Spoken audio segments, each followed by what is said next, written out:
Merhaba arkadaşlar, Fotomanika kanalıma hoş geldiniz. İsmim Serkan. Kanalımı ilk defa ziyaret ediyorsanız ağırlıklı olarak fotoğrafçılık ve videoculuk üzerine ekipman testleri ve tanıtımları yapıyoruz. Aynı zamanda da seyahat videoları hazırlıyoruz arkadaşlar. Eğer bu tarz konulara ilgi gösteriyorsanız lütfen kanalımıza abone olmayı unutmayın. Aynı zamanda Instagram Fotomanika sayfamızda da reelsler ve ilginizi çekebilecek fotoğraflar var. Oraya da bir göz atmayı unutmayın. Bugün size kendisi çok küçük ancak taşıyabileceği yük çok büyük olan Crane M3'ü tanıtacağım arkadaşlar. Crane M3 özellikle APS-C tarzı yani crop sensörlü küçük kameralar için yapılmış bir gimbal. Ancak Canon EOS R, Sony A7R ya da S serisi gibi full çerçeve kameralarla da uygun lenslerle kullanılabilecek bir gimbal arkadaşlar. Biz seyahatlerimizde ağırlıklı olarak Fujifilm X-T30, şu anda da kayıt yaptığım Fujifilm X-T30'u kullanıyoruz. Daha önce Fujifilm X-T30 için Crane M2'yi denedim. Ancak maalesef Crane M2 Fujifilm X-T30 ve 18-55 mm lensimi kaldıramadı.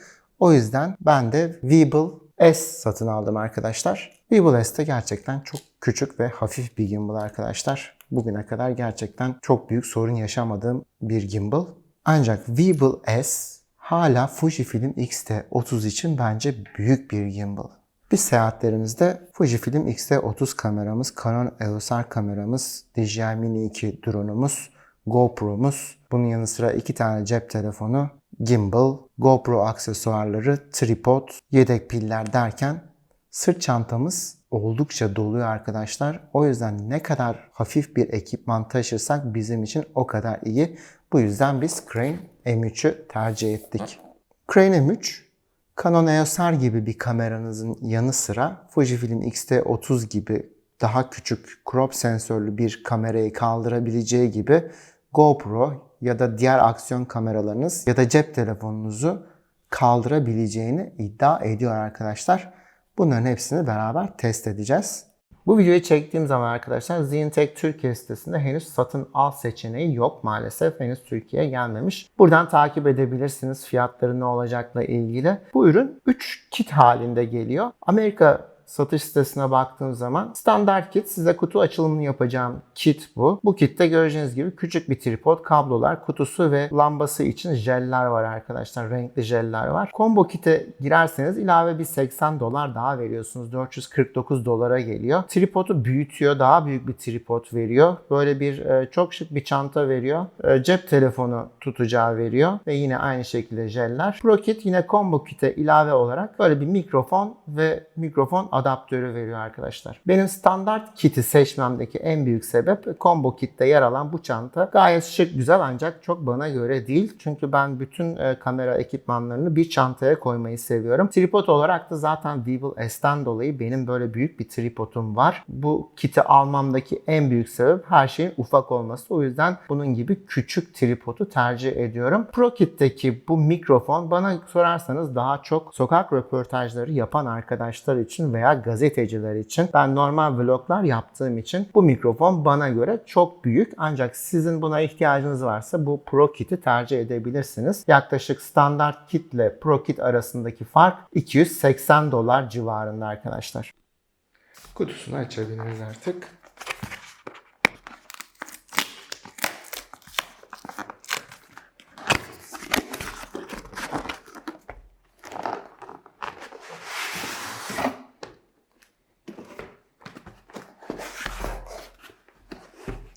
Köpük bir kutuyla geliyor arkadaşlar. İçinden bir adet kullanım kılavuzu çıkıyor. Bir adet küçük tripod. Eğer combo kit alırsanız geleceği tripod bu arkadaşlar. Benim Weebill S'imdeki tripodun aynısı. Göreceğiniz gibi arada bayağı bir fark var. Eğer sizin büyük tripoda ihtiyacınız varsa combo kit'i tercih edebilirsiniz. Bir adet kameranızı tutturmak için plaka. Bu vidayı buraya vidalamanız gerekiyor arkadaşlar. Kablolar geliyor. Tip C'den Tip C'ye kablosu. Gimbal'ınızı şarj etmek için USB ve Tip C kablosu. Bu da Tip C'den multi kablosu. Yani bu sanıyorum Sony kameralar için. Bu da Tip C'den mikro kablosu arkadaşlar. Bunun haricinde jeller geliyor arkadaşlar. Bu gimbal'ın burada ışığı var. Bunları mıknatısla tutturup ışığın rengini değiştirebiliyorsunuz. İstediğiniz renk 4 çeşit jelle geliyor. Bu da gimbal'ın kendisi. Göreceğiniz gibi oldukça küçük ve hafif bir gimbal. Gayet şık görünüyor arkadaşlar. Gerçekten çok şık ve güzel bir gimbal. Crane M3 700 gram ağırlığında arkadaşlar. Oldukça küçük ve hafif bir gimbal. Ancak büyük elleriniz varsa kullanmakta biraz zorlanabilirsiniz. Çünkü buradaki tutma alanı oldukça dar yapılmış arkadaşlar. Bunun yanı sıra Weebill S de yaklaşık 920 gram ağırlığında. Ancak daha büyük bir tripodu olduğu için sanıyorum bu tripoduyla beraber 1100-1200 gram civarında geliyor. Ben Weebill S'te bu tripodu üste takıp bu şekilde kullanmayı seviyorum. Hem daha dengeli bu şekilde hem de şu şekilde tutup arkadaşlar alttan çekimler yapabiliyorum. Bu özelliğini gerçekten çok beğeniyorum Weebill S'in. ziyuntechturkiye.com'u açacak olursak burada profesyonel ürünlerden Crane M3'e girip burada uyumluluk listesine göz atabilirsiniz. Sizin kameranız bu uyumluluk listesinde var mı yok mu satın almadan önce buradan kontrol edip satın alıp almamaya karar verebilirsiniz. İki tane uyumluluk var. Bir tanesi yazılımsal, yani gimbal'ınızın üzerinden kameranızı kontrol edebileceğiniz yazılımsal destek. Bunun yanı sıra dengesel uyumluluğu görebilirsiniz. Yani kameranızla lensinizi Crane M3'e taktığınız zaman çalışacak mı, çalışmayacak mı onu buradan görebilirsiniz. Yazılımsal desteğe bakalım. Bunların linkini aşağıda paylaşıyor olacağım arkadaşlar. Çünkü sürekli güncelleniyor. Sony yazılımsal destek konusunda en şanslı olanı, hemen bütün özellikleri destekliyor. Yani gimbal'ınızdan video kaydı yapabiliyorsunuz, oynatması yapabiliyorsunuz, kameranızı şarj edebiliyorsunuz. Ben Fujifilm X-T30 kullanıyorum. Fujifilm'lerde daha çok kameranızı şarj edebiliyorsunuz gimbal üzerinden. Onun haricinde başka bir kontrol görünmüyor. Panasonic, Sigma ve Nikon'da aynı şekilde kamera şarj etme yazılımsal desteği var. Ancak Canon gibi diğer kameralarda herhangi bir yazılımsal destek şu anda yok. Bu olmayacağı anlamına gelmiyor. Zhiyun sürekli olarak güncellemeler yapıyor. Bunun yanı sıra dengesel uyumluluğa bakacak olursak burada da hangi kamerayla, mesela Sony FX3 kullandığınızı farz edin. Gelip buradan Sony FX3'ü buluyorsunuz. Hangi lensle uyumlu onları görebiliyorsunuz. Mesela f/28 60 mm lensle zoom yapmanıza rağmen balanslayabildiğinizi söylüyor. Türkçe web sitesinden bakmama rağmen yine de bu bilgiler İngilizce olarak geliyor arkadaşlar. Eğer ilk defa gimbal'ın balans ayarlarını yapacaksanız biraz zorlanabilirsiniz. İlk defa da çok zor, ancak ikinci, üçüncü yapışınızda daha kolay gelecektir. Bunun için öncelikle yapmanız gereken kutusundan çıkan bu plakayı kameranıza yerleştireceksiniz arkadaşlar. Bu Zhiyun yazısı aşağı gelecek şekilde. Bunu böyle vidalıyoruz. Şu anda rastgele vidalayacağım. Ondan sonra bunu arkadaşlar buraya takacağız. Bu şekilde böyle ittirerek takabiliriz. Şuradaki kilidi açmamız gerekiyor bunun için. Ondan sonra itmemiz gerekiyor arkadaşlar. Şu anda göreceğiniz gibi oldukça dengesiz duruyor. Burası tilt aksesi arkadaşlar. Burası roll aksesi. Şu akses. Ve burası da pan aksesi. Bu şekilde hareket etmesini sağlıyor. Öncelikle tilt aksesini yapacağımız için diğer bütün aksesleri kilitlememiz gerekiyor. Bunu kilitledik.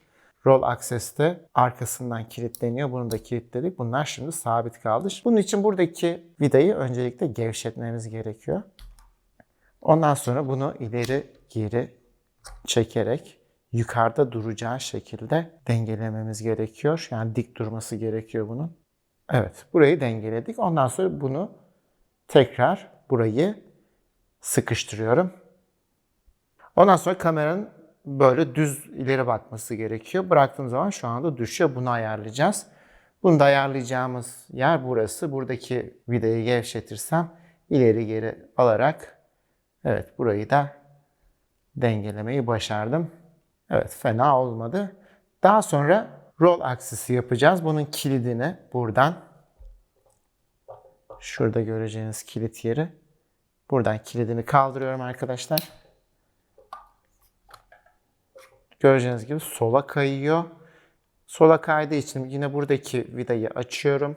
Buradaki beyaz noktayla çizgi eşleşene kadar sağa sola hareket ettiriyorum. Sanıyorum biraz daha gerekiyor. Biraz çok gittik. Biraz daha bu tarafa doğru çektim bunu. Evet, bunu biraz daha bu tarafa ittim ve şu anda tamam oldu. Bunu da kilitleyebiliriz. Evet, şu anda fena değil. Şimdi pen aksisi. Buradaki kilidi de açıyorum. Bunu anlayabilmek için de arkadaşlar kamerayı şöyle çevirdiğim zaman yan aslında şöyle durması gerekiyor. Böyle olması gerekiyor. Ancak şu anda göreceğiniz gibi bana doğru geliyor. Bunun da ayarını buradan yapabiliriz. Buradaki vidayı açıyorum. Gevşetiyorum ve ileri geri hareket ettirerek dengeyi kurmaya çalışıyorum. Şuradan bir kilitleyelim. Biraz daha sanıyorum ileri ittirsek iyi olacak. Evet, şu anda biraz daha ileri ittirirsem veya geri çekersem. Evet, bunu biraz daha geri çektim. Şimdi bakalım. Şu anda oldu arkadaşlar. İstediğimiz gibi hareket ediyor. Artık çalıştırmaya hazır. Şu sağdaki tuşa uzun basarsam şu anda çalışıyor. Balans ayarlarını yaptığımız için buradan ayarlara geliyorum öncelikle. Auto Calibration seçiyorum ve Start Calibrating diyor. Otomatik olarak kalibre edecek şu anda. Göreceğiniz gibi gimbal titreşiyor, sallanıyor ve otomatik olarak kalibre edecek. Evet, kalibrasyon başarılı oldu arkadaşlar. Bu ana menüden modları değiştirebilirsiniz. Pan Follow, Lock, Follow, POV, Go, Vortex, Portrait. Portrait Instagram formatında portre modu arkadaşlar. Aynı zamanda bu M tuşuna basarak da modları değiştirebilirsiniz. Vortex, Pan Follow. 2 defa basarsam POV, bir daha 2 defa basarsam Vortex modlarına geçiyor arkadaşlar. Burada benim en beğendiğim özelliklerden bir tanesi ayarlara girdiğiniz zaman parametre ayarları var. Buradaki akıcılık yani smoothness'ı ayarlayabiliyorsunuz. Çok derin ayarlar yapmadan nasıl bir akıcılık istediğinize karar verebilirsiniz. Ben yani yüksek akıcılığı tercih ettim. Onun haricinde takip hızı, yavaş mı, orta mı, hızlı mı istiyorsunuz? Onlara karar verebilirsiniz. Ben yavaş tercih ediyorum çünkü gimbal'ı hareket ettirdiğim zaman ani hareketler yapsın istemiyorum gimbal. Ve joystick speed yani şunun hızını değiştirebilirsiniz. Ben bunu da slow olarak tercih ettim. Joystick'i sola götürürsem kamera sola dönecek, sağa götürürsem sağa dönecektir. Yukarı götürürsem de yukarı doğru bakacak kamera. Aşağı çekersem de aşağıya doğru bakacak. Gayet güzel yapmışlar. Bu sağdaki tuş arkadaşlar kayıt tuşu. Eğer kameranız destekliyorsa bu tuşla kayıt başlatma ve durdurma işlemi yapabilirsiniz. Ama benim kameram desteklemiyor. Sanıyorum sadece Sony kameralar şimdilik destekliyor bu özelliği. Ayrıca şu yandaki tekerleğe uzun basarsam arkadaşlar ışık çalışacaktır göreceğiniz gibi. Yine bu tekerleği aşağı yukarı kaydırırsam ışığın gücü azalacak ya da artacaktır. Aynı zamanda bu tekerleği bir kere daha basarsam renk sıcaklık ayarlarını değiştirebilirim arkadaşlar. Yani şu anki rengini yine buradaki sağdaki tekerleği çevirerek göreceğiniz gibi renk sıcaklıklarını farklı renklerde değiştirebiliyorum.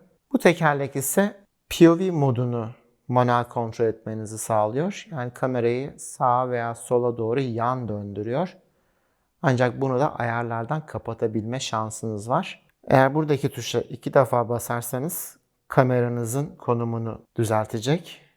Bu tuşa 3 defa basarsanız arkadaşlar selfie moduna geçecektir. Yani kamera size doğru dönecektir. Bu tuşa basılı tutarsanız Go moduna geçecektir otomatik. Yani akıcı sinematik bir sahne çekerken birdenbire ani bir hareket yapmak istiyorsanız Go tuşuna eliniz basılı tutarak kullanabilirsiniz. Bunun yanı sıra dahili pili var. Weebill S2 gibi harici bir pil yok. Yani pilini değiştiremiyorsunuz. 8 saat kadar gittiğini söylüyor pilin. 2 saatte de şarj oluyor. Ancak kameranızı da şarj ediyorsanız tabii 8 saat dayanmayacaktır pilin ömrü. Burada 1/4 inçlik girişi var. Buraya dilerseniz mikrofon takabilirsiniz. Başka aksesuarlarınız varsa onları da takabilirsiniz. Burada mikrofon girişi var. Eğer mikrofonlu Pro Kit'i satın aldıysanız arkadaşlar, kameranızın mikrofonu buraya takıp mikrofonunuzu da altındaki adaptöre takıp o şekilde kullanabilirsiniz. Kutusundan çıkan kablolarla da arkadaşlar burası tip C şarj portu veya kamera kontrol portu. Bunu kameranıza bağlayabilirsiniz. Böylece eğer kameranız destekliyorsa kontrol edebilirsiniz kameranızı ya da en kötü şarj edebilirsiniz bu şekilde. Burada da çok şık bir emir ışığı var. Eğer gimbal'ımı kapatırsam bu ışıkta sanki hiç burada bir yazı yokmuş gibi yok oluyor ve bu gerçekten çok şık. Açtığım zaman da tekrar bu yazı ortaya çıkıyor. Ancak bunu gimbal'ınızı kullanırken kapatabilme gibi bir seçeneğiniz yok maalesef. Fujifilm X-T30 kameram, 18-55 lensim ve ND filtremle beraber bu gimbal sorunsuz bir şekilde çalışıyor arkadaşlar. Tam sorunsuz demeyeyim. Şöyle çevirdiğim zaman altı kamerama çarpabiliyor.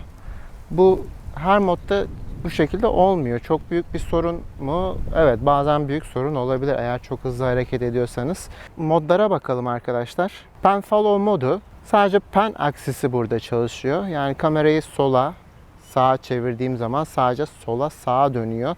Bunun yanı sıra yukarı aşağı gimbal hareket etmiyor. Bu modu genel bir mod olarak kullanabilirsiniz. Yani düz yürürken birden sağa döneceğiniz şekilde ya da sola döneceğiniz şekilde kullanabilirsiniz.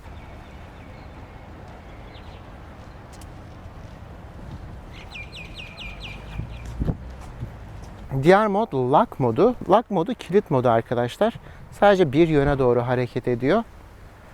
Kameranızı sağa çevirmek istediğinizde göreceğiniz gibi dönmüyor. Sola çevirmek istediğinizde dönmüyor. Yukarı hareket etmiyor. Aşağı hareket etmiyor.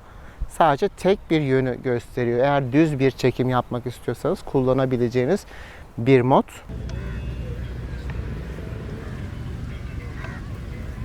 Diğer mod follow modu. Follow modunda bütün kontrol sizde. Bunda da sola hareket ettirebiliyorsunuz, sağa hareket ettirebiliyorsunuz, yukarı, aşağı. Tüm aksisler çalışıyor. Sadece roll aksisi çalışmıyor. Yani kameranın sağa sola dönmüyor.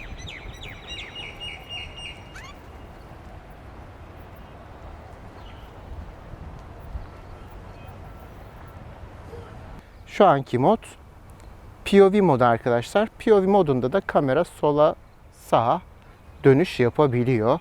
Aynı zamanda yukarı, aşağı, sağa, sola her yöne hareket ettirebiliyorsunuz POV modunda. Bundan sonraki mod Go modu. Go modu da Follow moduna benzer. Her yöne hareket ettirebiliyorsunuz. Bu genelde hızlı kullanımlar için. Eğer koşuyorsanız ya da bir aksiyon çekmek istiyorsanız, gimbal'ı hızlı hareket ettirmeniz gerekiyorsa kullanabileceğiniz bir mod. Diğer modsa benim en sevdiğim Vortex modu. Bunda kamera 360 derece dönebiliyor. Bu modda çektiğiniz zaman böyle 360 derece dönen bir görüntü alıp daha sonra bir takım efektlerle birleştirip çok güzel bir görüntü ortaya çıkartabiliyorsunuz.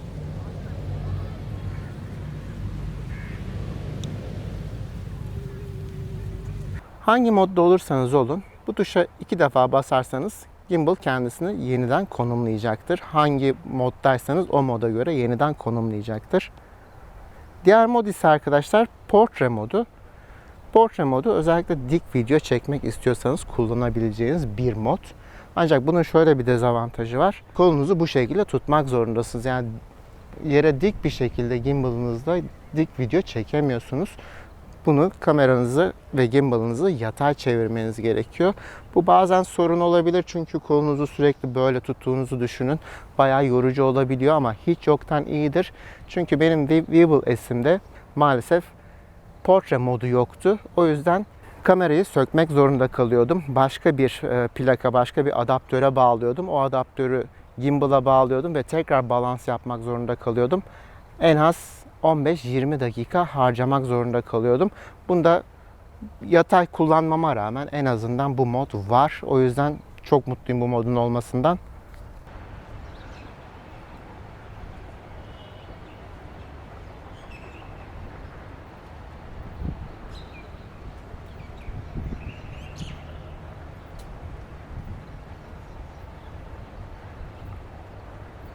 Her ne kadar gimbal'lar stabilizasyon yapsa da arkadaşlar normal düz yolda yürür gibi yürürseniz iyi sonuç alamazsınız. Bunun için yapmanız gereken ninja yürüyüşü tarzında bir yürüyüş bu şekilde.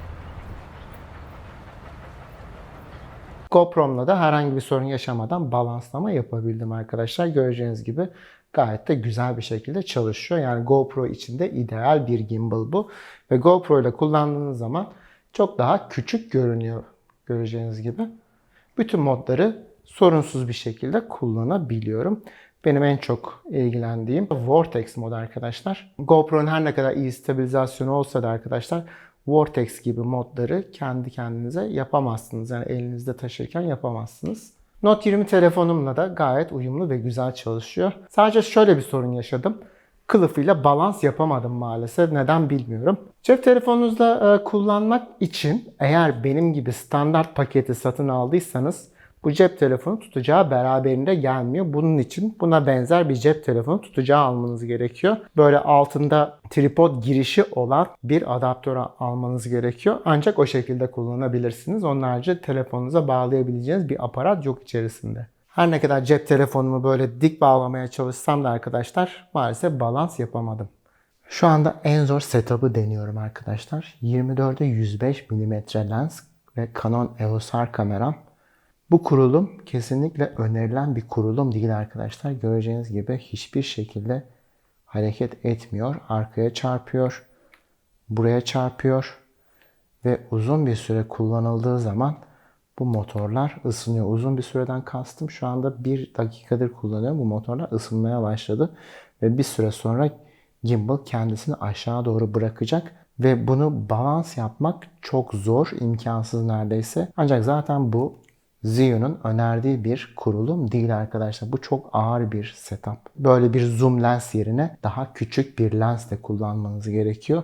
Size önerim Canon EOS R gibi bir kamerayla kullanacaksanız bu tarz bir lensle kullanmanızı öneririm arkadaşlar. Küçük bir lens, 50 mm lensim, EF adaptörü ve gayet güzel çalışıyor arkadaşlar. Herhangi bir sorun yok. Herhangi bir çarpma söz konusu değil. Göreceğiniz gibi sağa, sola, yukarı, aşağı her yönde hareket ediyor. Yani Canon EOS R gibi full çerçeve kameralarla böyle küçük lenslerle gayet güzel kullanabiliyorsunuz arkadaşlar. Ve gayet de güçlü bir şekilde motorları çalışıyor. Herhangi bir ısınma söz konusu da değil. Bu gimbal'da en sevdiğim ve en sevmediğim şeyleri size sayacağım şimdi. Özellikle menü kullanımı çok kolay. Gerçekten çok kolay arkadaşlar. Gimbal'ın akıcılık ayarlarını çok rahat bir şekilde ayarlayabiliyorsunuz. Uzun uzun ayar yapmak zorunda değilsiniz. Weeble S'te bu şekilde değildi. Ben çok uzun ayarlar yapmak zorundaydım. Burada eğer gimbal'ın akıcılığını yavaş istiyor olabilirsiniz, hızlı istiyor olabilirsiniz. Anında girip menüden bunu değiştirebilme şansınız var. 2. Dizaynı gerçekten çok güzel tasarlanmış arkadaşlar. Çok şık ve aynı zamanda çok hafif. Gerçekten kolunuz yorulmuyor. Çok rahat bir şekilde vlog yapmak istiyorsanız bu şekilde kullanabilirsiniz. 3. Işığı bu tuşa basarak ışığını çalıştırabiliyorsunuz arkadaşlar. Böylece özellikle karanlıkta vlog yaparken gerçekten hayat kurtarıcı.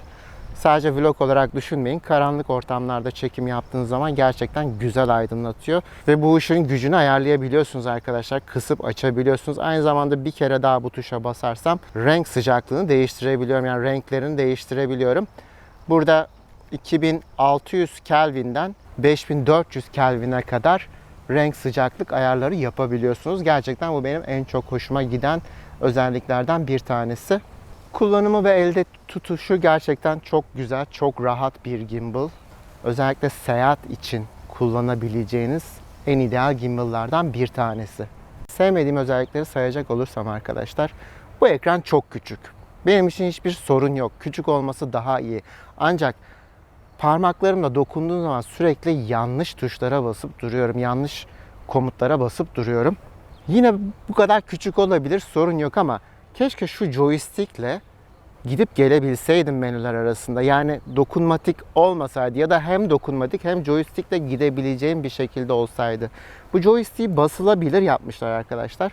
Bu joystick'e bastığım zaman herhangi bir şey olmuyor. Belki ileride bir yazılımda bunu yapacaklar. Normal şartlarda bu joystick gimbal'ımı sola, sağa, yukarı, aşağı çevirmeme yardımcı oluyor. Ancak Buna basıp belki de menüye geçebilirdim. Öyle bir opsiyon sunabilirlerdi bana.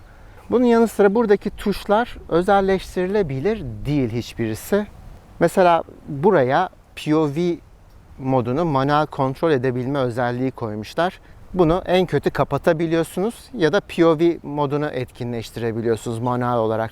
Ama ben bu modu çok kullanmıyorum. Keşke bunu farklı bir moda kendim değiştirebilseydim. Buradaki tuşa bir kere bastığınız zaman uzun Go moduna geçiyor. Bu VBLS'te Follow moduna geçiyordu. Ben böyle Lock modunda giderken bazen gimbal'ın yönü sağa sola hafif kayıyordu. Hafifçe bu tuşa bastığım zaman tekrar düzeltiyordum gimbal'ın konumunu. Ondan sonra elimi çekip lock modunda devam ediyordum. Şu anda Go moduna geçtiği için ve Go moduna da çok sert geçiyor arkadaşlar, göreceğiniz gibi. Benim bir işime yaramıyor açıkçası. Keşke bu Follow modu olsaydı ya da keşke özelleştirilebiliyor olsaydı. İsteyen Follow modunu kullansın, isteyen Go modunu kullansın. Bunun yanı sıra gimbal'ı bu şekilde tuttuğum zaman elim bu tuşu arıyor. Ancak sürekli olarak yukarıdaki tekerleğe denk geliyor parmağım. Çok küçük olmasından dolayı bence bu iki tuşun yerini yanlış yapmışlar. Bunun aşağıda, bunun yukarıda olması gerekiyordu. Çok büyük bir sorun değil ama yine de alışkanlıktan dolayı elim sürekli buraya gidiyor. Buraya basmak istiyorum. Elimi biraz daha aşağıdan tutmam gerekiyor ki buraya basabileyim. Ayrıca buradaki video çekme ve kapama düğmesi benim kameram desteklemediği için benim bir işime yaramıyor. Keşke bu tuşu başka bir tuş olarak atayabilseydim. Bu da cep telefonumdan çekiyorum arkadaşlar. Filmic Pro ile şu anda Follow modundayım.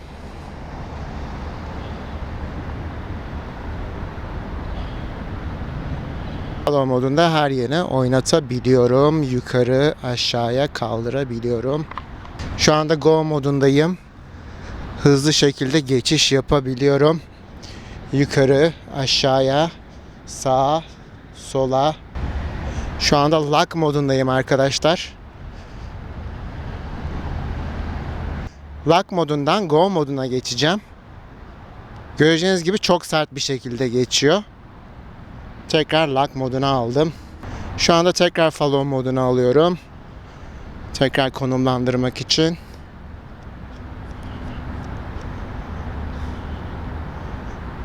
Pan Follow moduna aldım.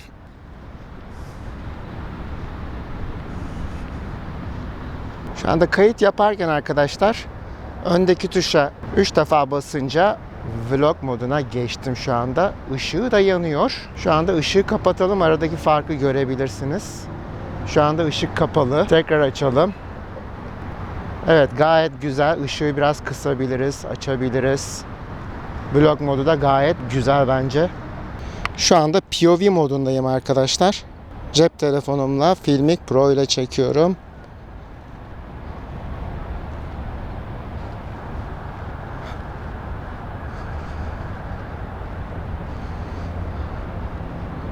Şu anda Vortex moduna geçtim.